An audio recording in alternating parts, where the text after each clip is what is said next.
angry reactions coming from the US Chamber of Commerce and representatives of international pharmaceutical firms predicting a dip in investment in India after a Supreme Court judgment which said no to Novartis getting a patent for a modified version of its anti-leukemia drug, Glivec.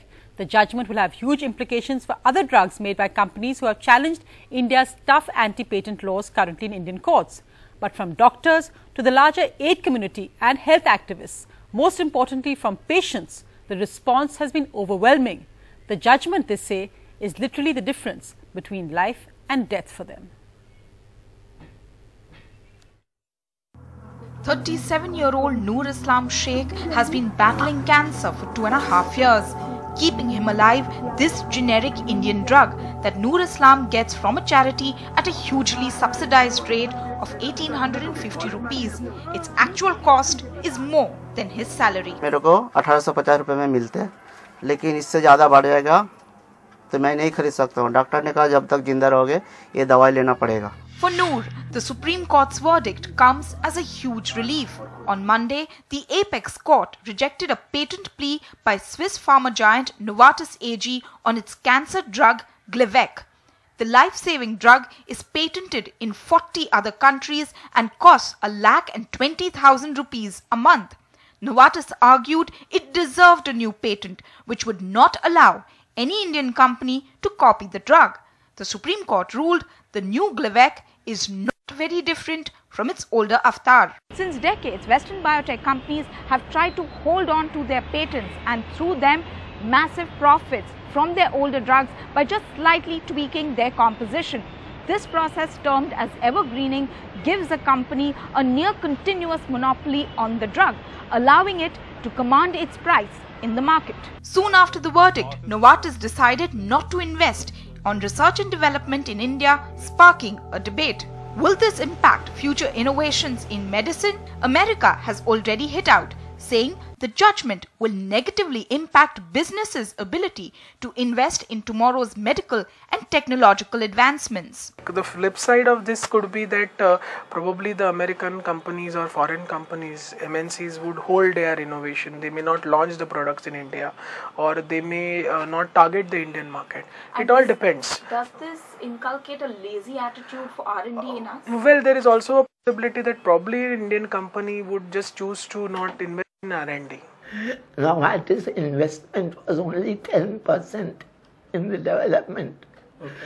And since it was an orphan drug, the FDA permitted them to do lesser trials and spend less money. The Supreme Court verdict putting into question the fate of patents of other Western drugs in India for breast cancer, HIV/AIDS and tuberculosis. In Mumbai, Miloni Bhatt for NDTV. So our special debate tonight, patients first versus profit. I'll go across now to an interview I did a short while earlier this evening with Ranjit Shahani, co-chairman and managing director of Novartis India. We'll also be joined by a special panel. But Mr. Shahani, thank you for joining me. Much debate after your statement yesterday making it clear that Novartis is going to cut down on its investment on research and development in India. What actually did you mean by that? So clearly, this is a disappointment for innovative pharma industry because Glivec is one of the most innovative products and has a patent in every single country that we have launched the product in. So the IP environment in India is not very conducive. You've seen 3 or 4 cases recently. A patent was granted to Pfizer for Sutent. It was revoked. A patent was granted to Bayer for Nexavar. You have compulsory license. And just yesterday, MSD's product Januvia, there was a patent granted, but the local FDA from a state has allowed a generic company to make the product. So the whole IP environment is very uncertain. The implementation is patchy. And clearly this doesn't permit global companies to strategically plan their investments ahead. Well, Mr. Shahani, strong words from you, but India's Commerce Minister Anand Sharma has welcomed the judgment and he made it clear. He said, in fact, that India completely fulfills all its obligations under the treaty signed with WTO under TRIPS. So in that sense, when you challenge this and say that, that the investment climate and this is bad for international investment, clearly India's politicians don't agree at all. They say this is upholding the rule of Indian law. No, I think he mentioned it in relation to the judgment made by the Honorable Supreme Court. What I'm mentioning is the whole range of issues around patents, and also the fact, for example, there is no data protection in the country, clinical trials on a whole. So the whole IP ecosystem certainly does not encourage global companies to make large investments in India. Since 2005, we have the patent law in India since 2005, but every single investment for research has gone to China. You have 7 global companies, Novartis, Roche, Pfizer, Sanofi, AstraZeneca, GSK, and Eli Lilly. All of them have invested in research in China. If the IP environment was good in India, at least one of them should have come to India. But so clearly there's something amiss. You know, there is a lot of rhetoric about this investments coming to India, but the reality is the high end of the investments, research, which should be rightfully in India, is just not coming here. No, but Mr. Shahani, again, as I said, you've taken the China example, but the issue here is not about profits and where pharma companies put their dollars. It's really more about saving lives. And in that sense, there is something about the larger principle which has been upheld by the Supreme Court. So in that sense, big pharma companies surely should perhaps look inwards rather than talk about profits and the bottom line? I couldn't agree with that more. But the price of Glivec in India is effectively zero because 95% of the patients get it absolutely free. The balance 5% get it at a generous copay program pricing. Even that 8,000 rupees of generics pricing, which is bandied so loudly, is 3 times the per capita income of an average Indian. So how is that affordable?